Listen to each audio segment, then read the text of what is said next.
Bonjour à toutes et à tous, bienvenue dans ce nouvel atelier créatif My Next Success. Aujourd'hui, nous allons nous intéresser au diapo-design. Alors, qu'est-ce que le diapo-design? Eh bien, le diapo-design, ce sont toutes les techniques créatives qui vous permettront d'améliorer considérablement le visuel de vos présentations PowerPoint. Je vous propose en effet une nouvelle série d'ateliers qui vous donneront les clés pour exploiter pleinement les ressources design et graphiques de PowerPoint, la plupart du temps totalement méconnues. Pour ce premier atelier diapo design, la technique abordée est l'effet brush. Alors, qu'est-ce que le brush? Globalement, le brush est une forme de pinceau communément utilisé dans des logiciels PAO comme Photoshop ou Illustrator. Ces formes servent pour la plupart comme objets graphiques, comme objets d'illustration.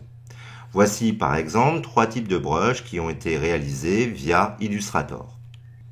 Alors bien sûr, nul besoin de connaître sur le bout des doigts Illustrator pour générer du brush.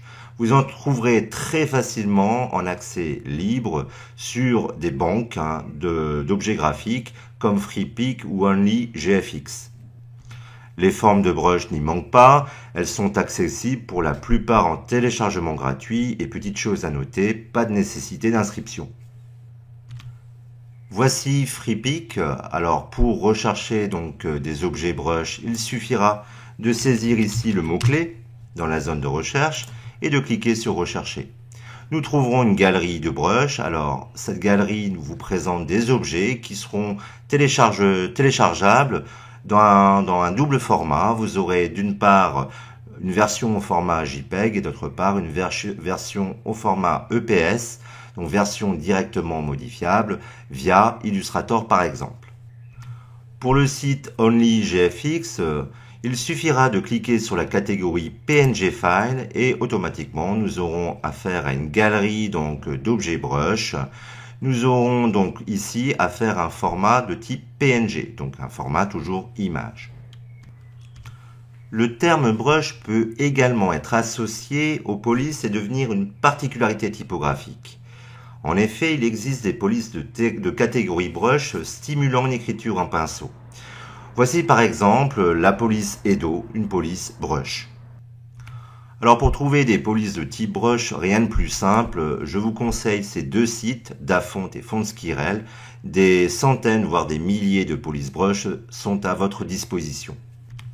Alors voici une diapositive proposant une forme brush.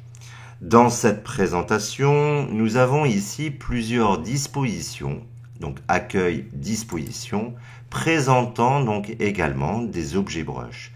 Donc si je clique ici, la forme est transformée. En fait, une nouvelle mise en page est appliquée. Encore une. Voilà. Alors là, ce n'est pas tout à fait une forme de brush, mais forme intéressante. Je reviens à la forme initiale. Et ce qui est très intéressant avec cette forme de brush, c'est qu'il est très simple de modifier l'image qui est incluse dans la forme. Il suffira donc de sélectionner l'objet, de faire Sup, de cliquer sur cette icône pour choisir une nouvelle image. L'image va s'intégrer, voilà. Donc notre objectif est le suivant. Créer notre propre disposition, c'est-à-dire notre propre mise en page disponible ici dans les commandes nouvelle diapositive, voilà, ou alors disposition ici. Donc une mise en page prédéfinie comportant donc un objet brush qui est capable de recevoir de manière dynamique une image. Alors pour cela, nous allons nous positionner sur une diapositive vierge ici et nous allons insérer donc une image JPEG directement issue de FreePic. Voilà notre image au format JPEG. C'est une image JPEG, donc c'est une image pixelisée.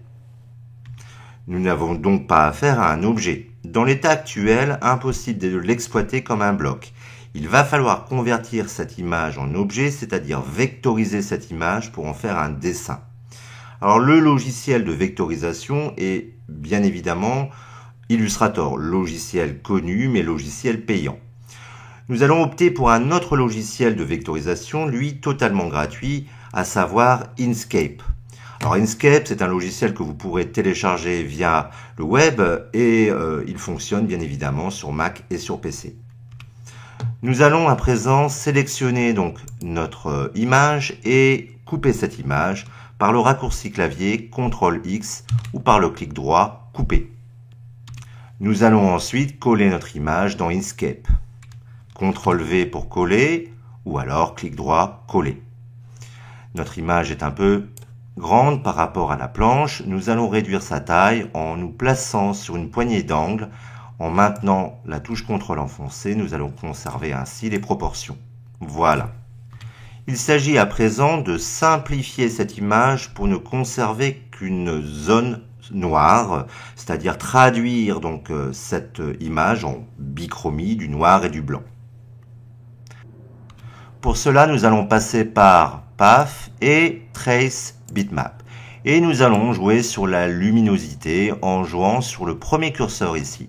Alors je vous conseille de taper 0,9, ça fonctionne très bien. Voilà la traduction que j'obtiens, donc du noir, du blanc bien évidemment. Donc une simplification colorimétrique de mon image JPEG. Il suffira donc de cliquer sur OK et de fermer cette boîte. Alors d'un côté, j'ai mon objet donc simplifié, mais par contre, j'ai toujours mon image d'origine ici. Eh bien, l'objet simplifié, je vais couper cet objet en faisant également CTRL-X, voilà.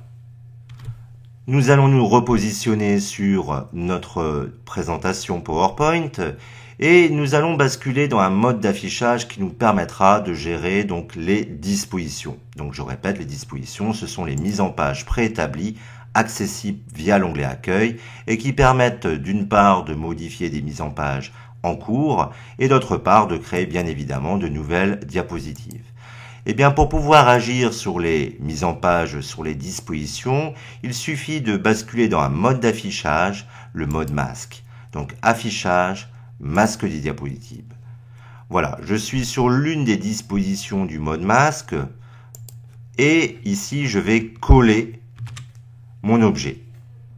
Alors attention, pour l'instant, l'objet est toujours considéré par le logiciel PowerPoint comme une image. En fait, il suffit de constater ici que l'onglet contextuel proposé par PowerPoint est bien Outils images. Alors comment donc traduire cette image en dessin, puisqu'il nous faut un dessin? Eh bien c'est bien simple, il suffit de faire un clic droit sur l'objet et d'aller sur la commande grouper pour la dissocier. Donc, une décomposition va s'opérer et nous avons à présent à faire un dessin. Nous allons à présent créer un bloc donc dans le mode masque qui permettra donc d'accueillir automatiquement une image. Nous allons nous positionner sur l'onglet masque diapositive et insérer ce que l'on appelle un espace réservé, c'est-à-dire un bloc dédié à accueillir un type d'objet. Le type d'objet qui nous intéresse, c'est une image. Je vais donc dessiner ce bloc et recouvrir mon objet brush. Voilà. Pour un meilleur confort de lisibilité, je vais rajouter une couleur de remplissage. Puis sélectionner les deux objets et faire en sorte de ne conserver que l'intersection des deux. Et bien pour cela, je vais dans Outils dessin, fusionner les formes et choisir intersection. Voilà. J'ai à présent donc un espace réservé image qui a la forme d'un brush. Je vais pouvoir quitter le mode masque, voilà, et appliquer cette disposition sur cette diapositive en me positionnant sur disposition et en cliquant ici sur la disposition brush 1, que j'ai préalablement renommée d'ailleurs. Voilà.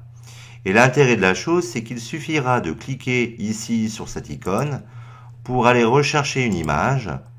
Et bien évidemment, cette image va s'adapter à notre forme. Je vous remercie pour cet atelier et je vous dis à très bientôt pour un nouvel atelier Diapo Design proposé par My Next Success. Merci et à bientôt.